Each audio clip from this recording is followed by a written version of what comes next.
Good morning, this is Mona and this is my morning view. Today, spring edition 2025, overcast, but I'm not wearing a jacket, just wearing a sweat jacket. So, not bad for spring, early spring. Today, it is construction edition.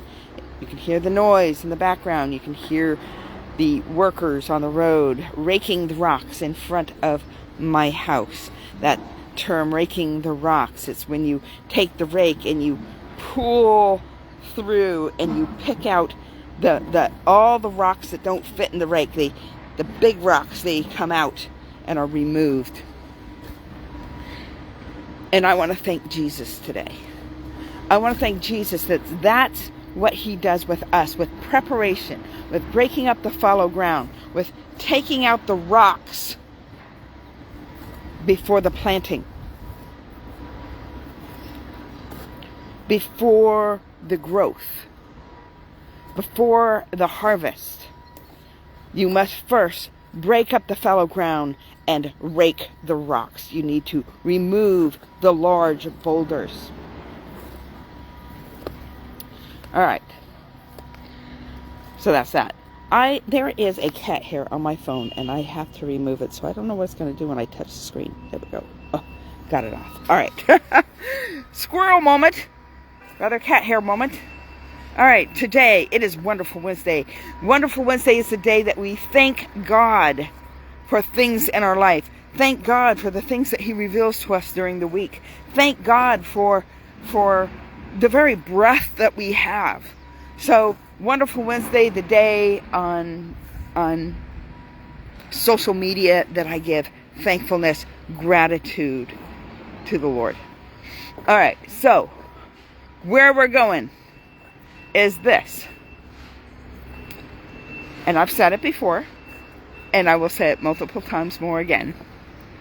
Jesus died as us so that we might live as him. How does that play out? Are you being the best version of Jesus that you can be? Because after all, we are human. We're not taking his place literally. We are taking his place. He took our place literally. He took our place. He died as us. He took all our sin literally upon him. Now, sometimes we like to hold on to our sin. But he took all our sin, my sin, your sin, took it all upon himself and died on the cross for us, as us. He took the punishment of sin upon himself. We can hold on to it. We can keep it if we want. You know, he would like for us to not hold on to it, but some people are stubborn, and so they hold on to it. Even some Christians are stubborn, and they like to hold on to some of it. All right, so I did not put my hearing aids in, and my ears are all clogged up. So hopefully I am pronouncing my words adequately enough for you to hear them.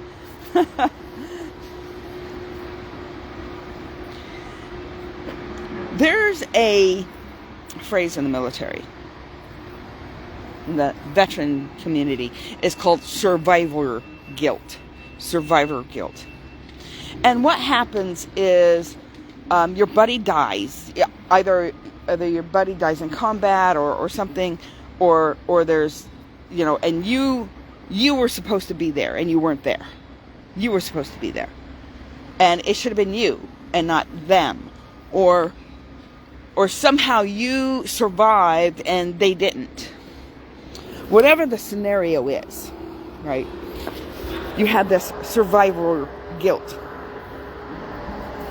And for the most part, to really honor that individual, instead of throwing yourself to quitting your life because your life is so much less significant than their life would have been. So And notice I say that facetiously. You have value. You have equal value as human beings in God's eyes. Equal value. Now, maybe he would have gone on and developed the greatest light bulb ever made. You know, who knows? Maybe he would have succeeded in his life. We don't know that. What we do know is you are destroying your life to be sorry that you survived and they lived. No, you survived and they died. Lots of noise. Y'all know noise is a distraction to me. So while it's being a distraction, I'm just going to go ahead and say the commercial. Like, comment, share. Like, comment, share here on Facebook. If you enjoy the content, if you think it is worthy to be shared, if you think that it's something that can bring value to somebody else, absolutely share the content. If you like it and you just want it on your feed, share it, and then it'll be on your feed because you shared it, right? I don't know how that works with Facebook deleting 30 days after, so you may only have it for 30 days. I don't know the technical parts of that, but that is that. And then go over, after you've watched the live, right? Go over to YouTube, to my YouTube page, Mona E. Harrison. Different than my Facebook page. Mona E. Harrison. Mona E. Harrison, YouTube. Like, comment, subscribe. Push the button now. Push it while you're thinking about it, while you're right here on YouTube now. If you're watching YouTube version versus Facebook version, subscribe. After you subscribe, hit notifications. Like, comment, and share. Get all the bells and whistles. All right. That was my commercial. Back to your regular scheduled program. We're talking about survivor guilt. We're talking about thankfulness to God that He died as us so that we might live as Him. All right. So, with that,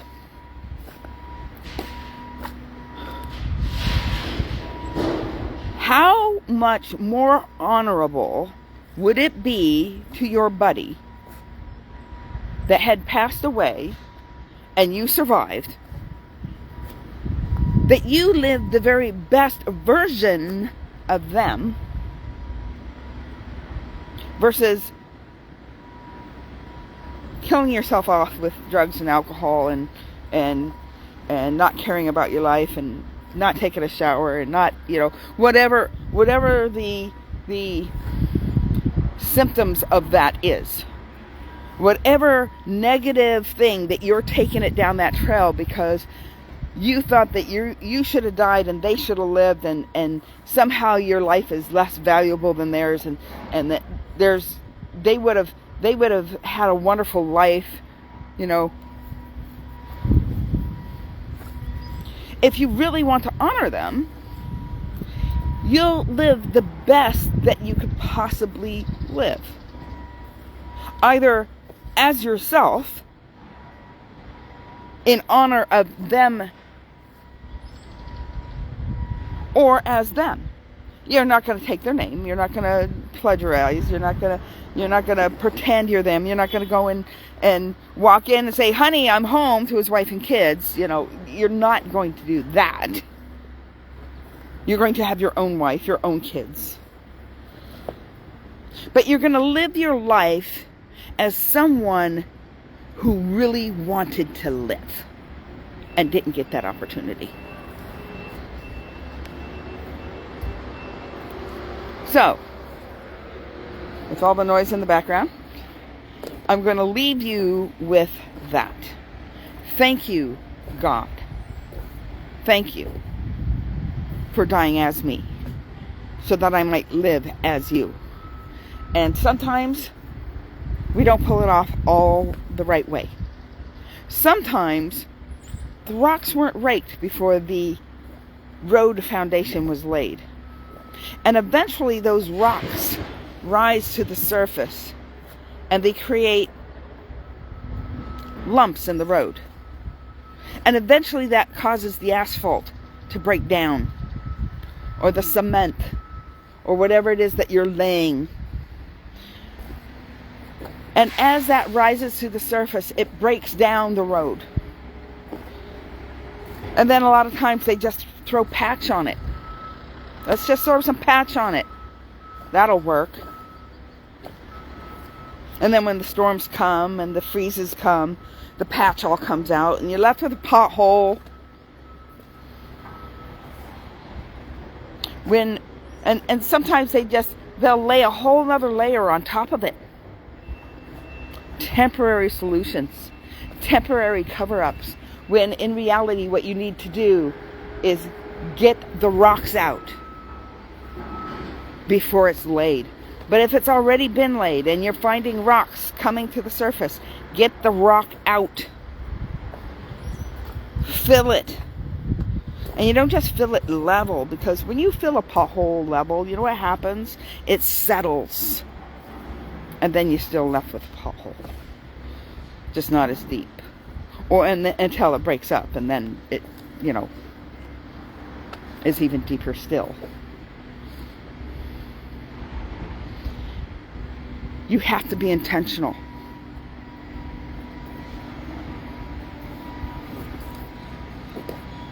All right. That's all I have for you today. Blessings, everyone. Have a great day. I will see you tomorrow for Thirsty Thinking Thursday. Yeah, I was supposed to be on vacation. Well, that's why I'm a little late with this. Just a couple hours. All right. It's still morning. Go to my YouTube page, Mona E. Harrison. Hit subscribe. And that way I get longer than 3 minutes, because I need 3 more minutes in order to convey the message. And I'm supposed to do this commercial beginning, middle, and end, and there's no way to do that in 3 minutes time, because I don't even do that here when I have as much time as I need to get through the story. All right.